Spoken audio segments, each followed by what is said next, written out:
I came across a homesteading YouTube channel called Sow the Land, and that really caught my eye with the Sowing Prosperity platform. But the next thing was Jason's story, Jason's connection to homesteading by way of cancer, a cancer journey. So I wanted to reach out, learn more from him on his story, the life principles he's used, and of course, overcoming cancer.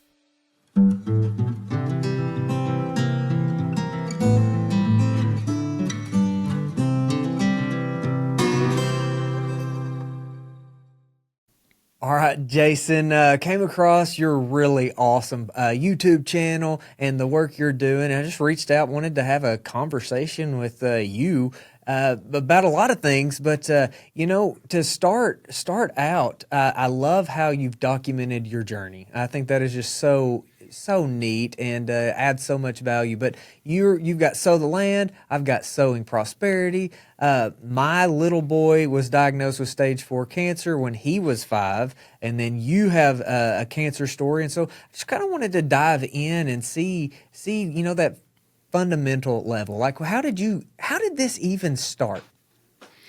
Yeah, I appreciate you having me on, first of all. Thank you. And for us, to got to this point where me talking to you, it started when I had turned 30 years old. I'm about to turn 45 now. And I got diagnosed with cancer. And, me and my wife, we grew up and born and raised in the Los Angeles area. And, it's just, typical growing up, in California, I guess, standard American diet, standard American way of living, I guess. And, when you get that diagnosis, it kind of just, woke us up. It was like, okay, this is like, that was totally unexpected. And then that kind of got us to think differently. Like, hey, should we be eating better, healthier, what we should be cutting out, stuff like that. And, I did 6 months of chemo. I had a Hodgkin's lymphoma, stage 2. And so it was just 6 months of chemo and that was it. And I've been in remission ever since. But it was at that time where we started just questioning things. And then we decided like, hey, we never been around growing food. Like I don't think I even knew anyone that grew a tomato plant or had chickens or farming or anything like that. So we got to a point where the way we're going to really know what's in our food is if we grow it ourselves. And so we had a little backyard and we just decided, hey, let's just see what this looks like. We didn't know what it looks like. We just bought some plant starts at the local store and put them in the ground. And there's something about, it's very satisfying, which I learned right away is, when you grow something from seed and then you watch it grow and then you pick it and then you cook it and then you eat it together with your family at the dinner table. That's like, wow, that just like, man, that's what we fell in love with, and so at the same time as we're figuring that out, I had an office job, 9 to 5. I was a computer drafter, like engineering, architectural stuff. And my wife, she was in the fashion industry. So she would drive 3 hours into traffic into LA every day. And, she got tired of that, and me being in an office job for, when we left, 17 years of doing the same thing over and over again, just behind a desk in a cubicle, those things we started to question, like, is this making us happy? Is this, we went to college, had a careers, and, we were doing everything that we were told that you should do. The buy the house with the white picket fence, get married, stuff like that. And, shortly after I was in remission, we had our daughter, and, then my wife became stay-at-home mom. And then, so the process of when I got cancer till when we actually left California was 6 years. So within those 6 years, we were kind of developing that homesteading mindset, which now I can look back and that's what we were doing, not knowing what we were doing. We were trying to like, hey, we should figure out how to can food, how to save food, how to grow more of our food. And then we started talking about finding more land somewhere. And, it'd be like a joke. Like, we are like, hey, it would be cool to have some land and we can maybe grow some more, like maybe of our meat, like have chickens, have eggs, who knows, maybe a cow or something. We didn't know what that looked like. And, and we would joke about it. So within the 6 years, we kept joking about it. And then we also started thinking more minimally. Like certain things didn't matter anymore, right? Like our health mattered, us being happy together as a family mattered. And so, we collected a lot of things, started getting rid of stuff. We went down to one car. We got rid of our television.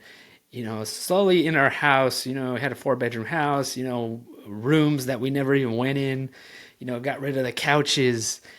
And slowly we're like, eventually we hardly had anything in our home,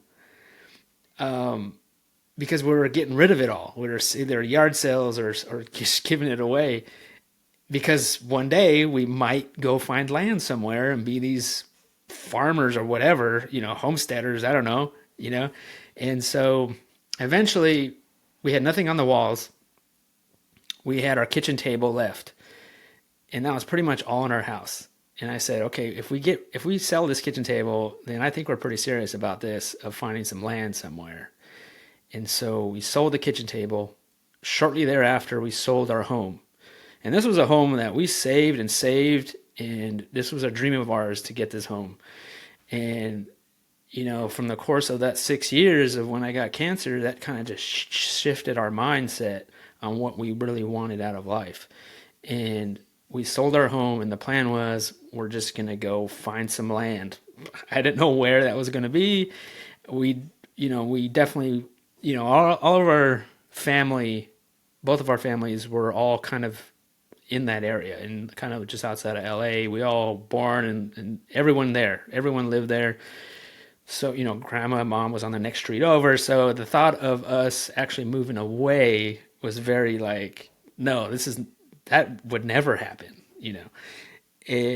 And so we learned very quickly that if we wanted even an acre, which that's at the time, that's what we were looking for, we could not find it in California. It's very expensive. We didn't have a whole lot of money, and we just felt like that's not gonna happen. Even though we looked, but we just felt like that wasn't the case. And so eventually we found our way to Western North Carolina, which of course is the furthest away you could probably possibly go. And we really fell in love with the weather, the 4 seasons. There's a lot of like-minded people out here that were doing what we wanted to do, which was, there are a lot of small farms, a lot of market gardeners, and people really care about their health. There's no smog, there's water, it's just so much different than California. And so we eventually made the move. We bought 1.5 acres, and, I still had my good paying job. And so I didn't know how to get out of it and move across the country. I could, like, working from home was not an option. I tried to find other jobs out here before we moved, but I couldn't. And so I decided just to quit. We basically just quit our jobs, sold most of our stuff, and moved our family across the country on 1.5 acres, not knowing anybody, not having family out here, not having connections, not having friends. And we moved into a rundown single wide mobile home. And the plan is that we were just going to figure it out. I don't know what I was going to do for work. I don't know how we're going to pay the bills, but the only thing we knew is that we wanted to grow a majority of our food. We wanted to be healthy as we can, and be together as a family, and try to figure out how to work for ourselves and not go back to an office job. And we've been doing that for the last 7 years, just trying to figure it out. And we were at that 1.5 acres for 6 years. And last year we just moved to 14 acres, and we keep growing and we keep doing it. I love it. So you just kind of took that leap of faith and just like the health got your attention and just like you and your wife, y'all were all in on let's figure it out. Yeah. That's awesome, man. That's a to move across the entire country on a leap of faith. That's burning the ships, so to speak. There's That's no going exactly back all from that. in. So how did all in. So how did you start the YouTube channel? Because you have built a very impressive following, and it's very admirable what you've done. So how did that start? Why did you start YouTube? Yeah, so YouTube was not like in my radar, not on my mind when we moved out here. But I started it about a year after we moved to North Carolina. And that was really because it was for our family back in California because they would still ask us questions. I mean, they were very supportive of us moving out here. They just want us to be happy, of course. And but they still were like, "What are you guys doing out there?" Like, I don't know if they thought I retired early or something. They were like, "What are you doing?" Like, we took their 4-year-old daughter away. I mean, granddaughter away. Like they didn't understand totally. So what I started doing was taking little video clips with my phone and like just texting mom, like, hey, this is our garden or this is what we're doing today. And so, that got old after a while. And so about a year later, after we moved, I said, I'm going to start a YouTube channel and I'm just going to post, little clips on there. And so that way my family, my mom, my grandma, hey, they could see what we're doing, and really it was for them. And slowly from there, I really fell in love with like shooting video, editing video.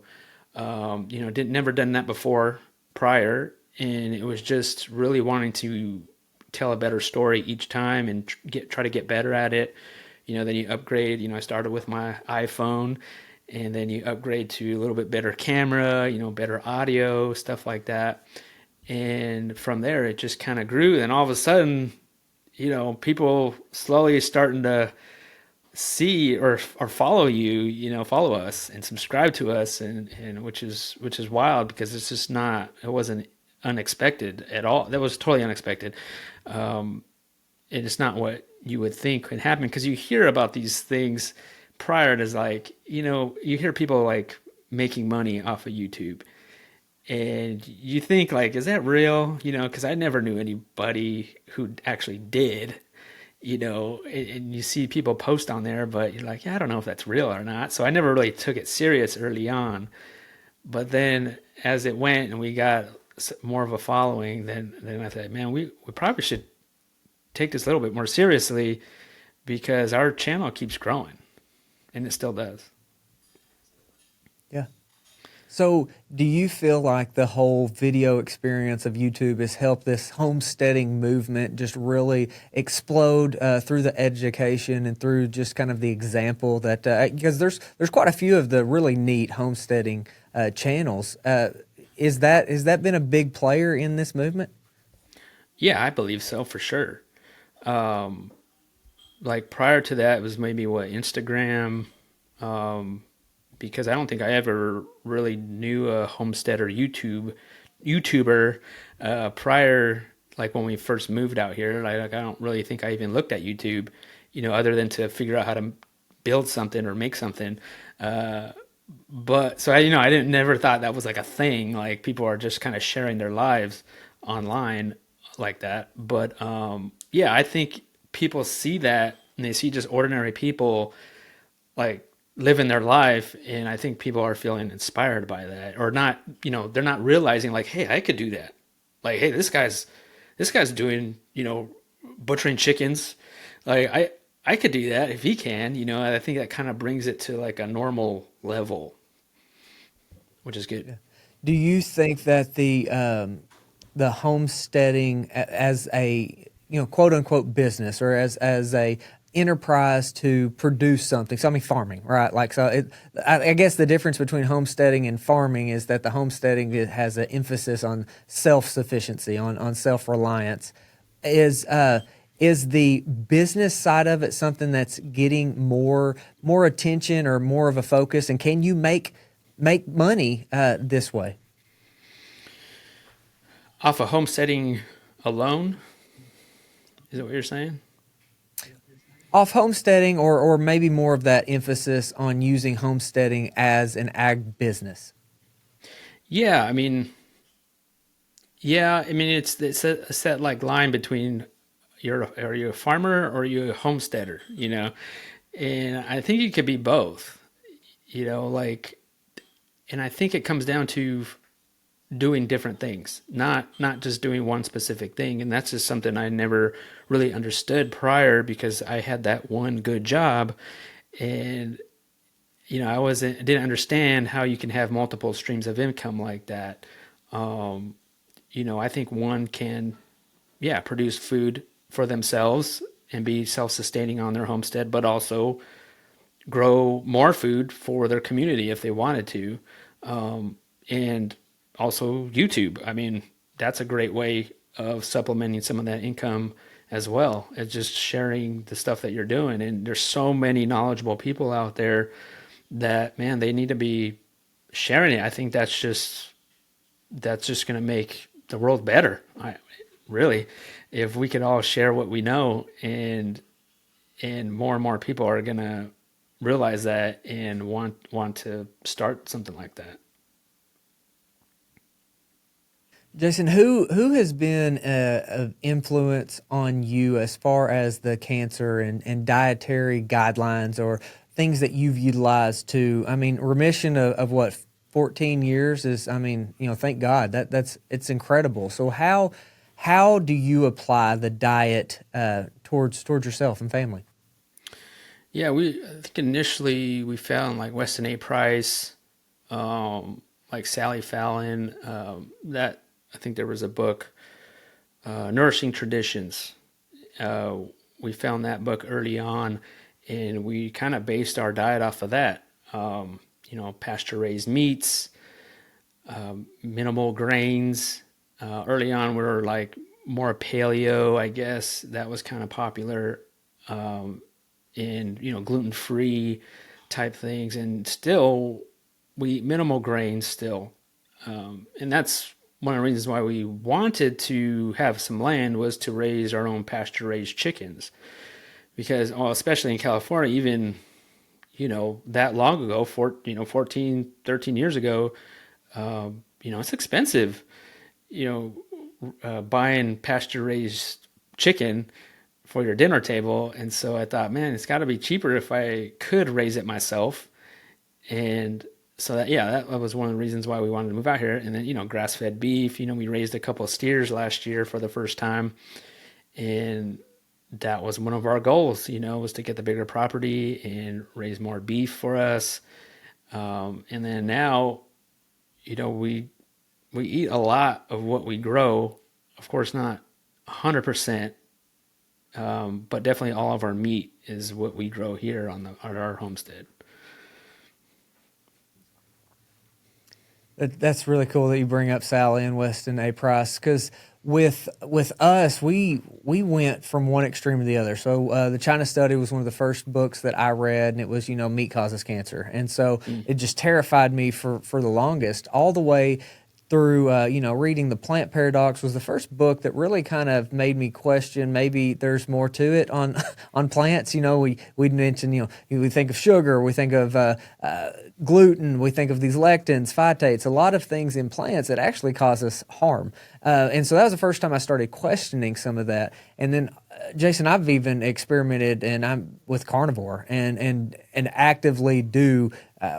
I guess what could be called like a detox of carnivore. And once we've visited with like Thomas Seyfried, who wrote The Metabolic Approach to Cancer, and his work really just kind of lends a lot of credibility to meat doesn't cause cancer, but diet absolutely plays a massive impact. So when we have these toxins and we don't have the nutrients, we're nutrient deficient, that's when a lot of these chronic diseases rear their heads. So you're able to cut out so much of the just junk and go directly from your place to your table. And I think that's beautiful and contributes so much to your success. Oh yeah. Yeah, I even yeah I did carnivore a couple years ago for 3 months, and because I was having some other health issues that and almost thought my cancer was back, honestly, and it didn't end up being that. But I said, I think after going through the standard way of going to like a regular doctor or whatever, sometimes you're lost. Sometimes things are not working at all, and you try to find these other ways, and that's what like carnivore popped up, and I was like, I'm just gonna try this, see if this works, and I really feel like it did like kind of reset my body.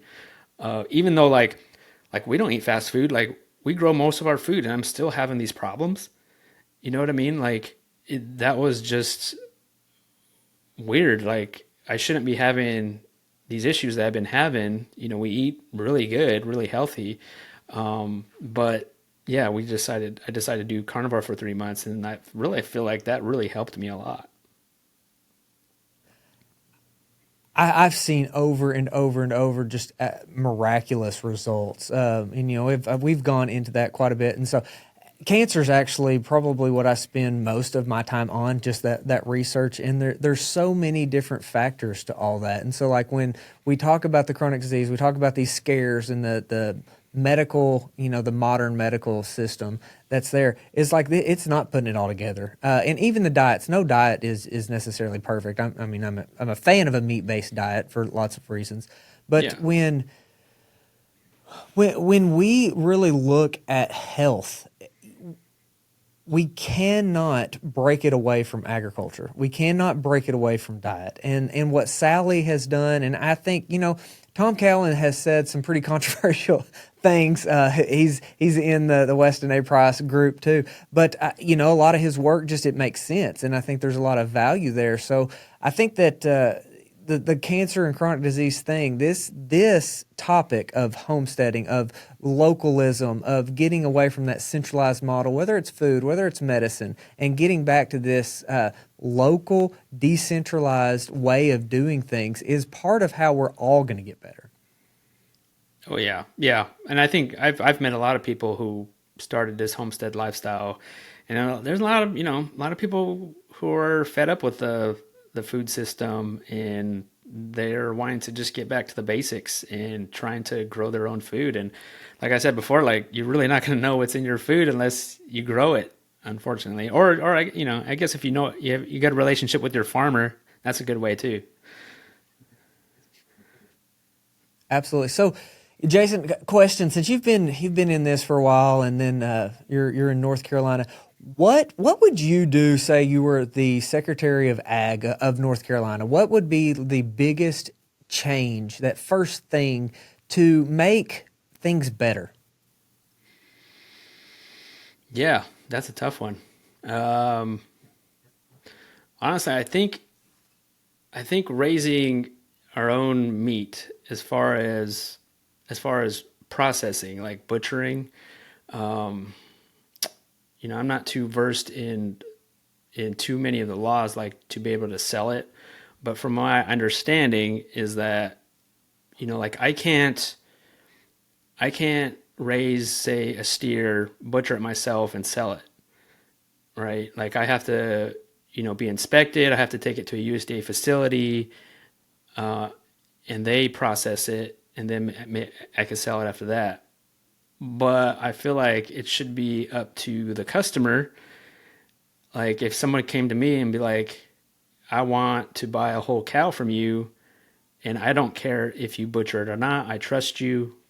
I trust your sanitary and stuff like that. Like I want to buy it from you. I want to support you. I know you do it. I know you raise these animals in a good, healthy way. Why can't I just buy it from you? I mean, legally, you can't do that.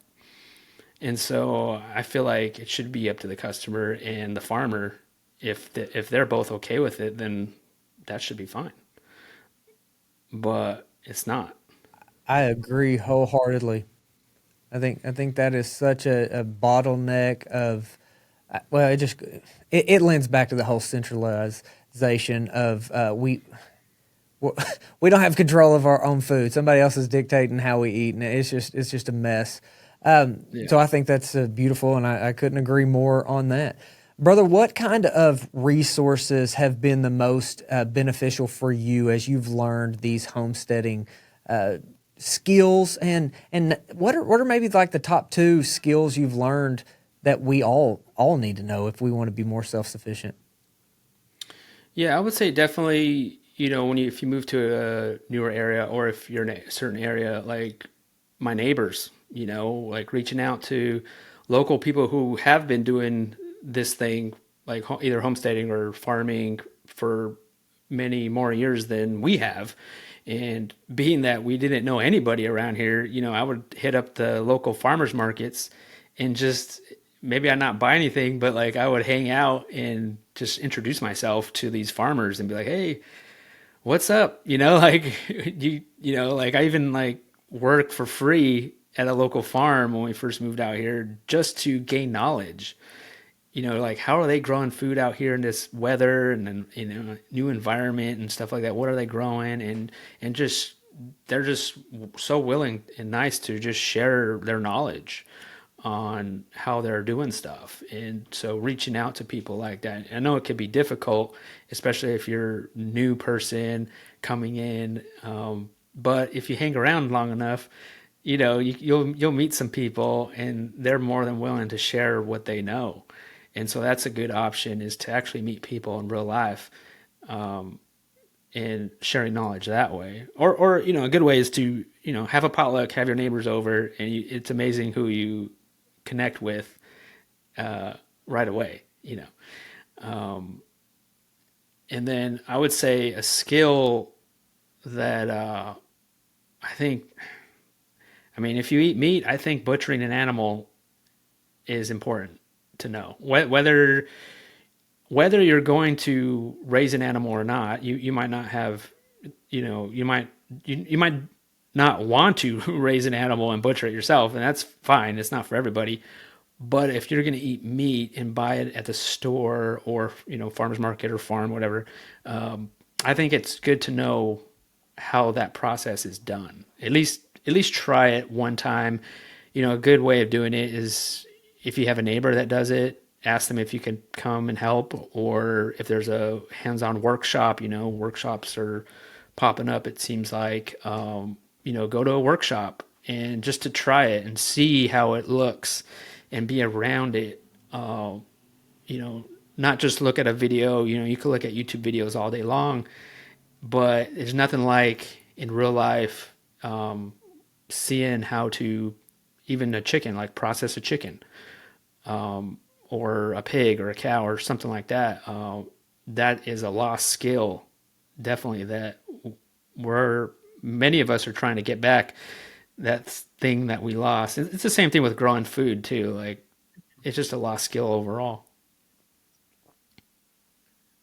Yeah, I love that. I love how you're putting on these educational workshops too. What do you gain from putting on the workshops, and what do or is the biggest takeaway when people come visit the farm and experience a full day of whether it's processing chickens or I think you got hogs coming up, different things. What's that big takeaway there?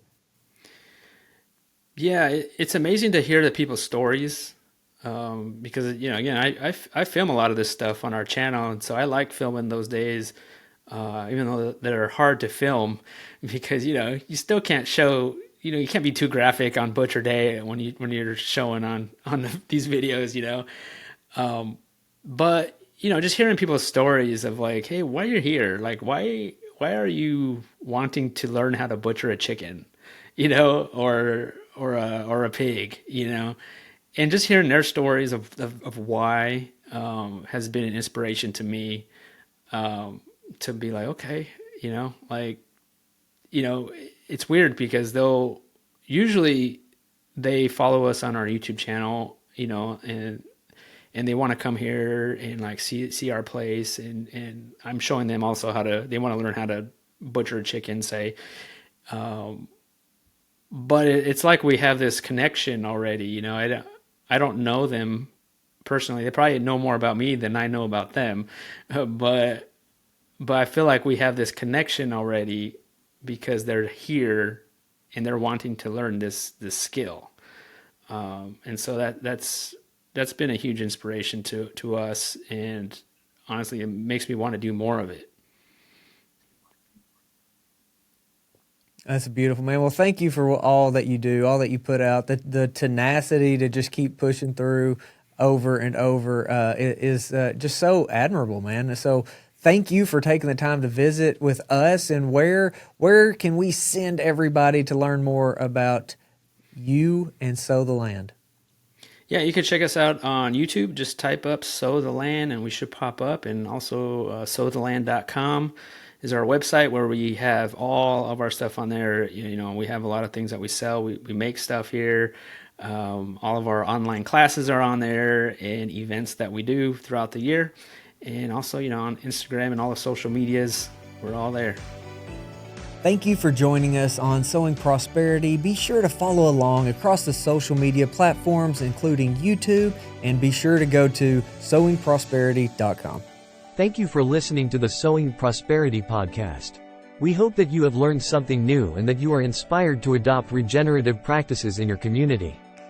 Remember that by working together, we can create a sustainable and abundant future for ourselves and for future generations.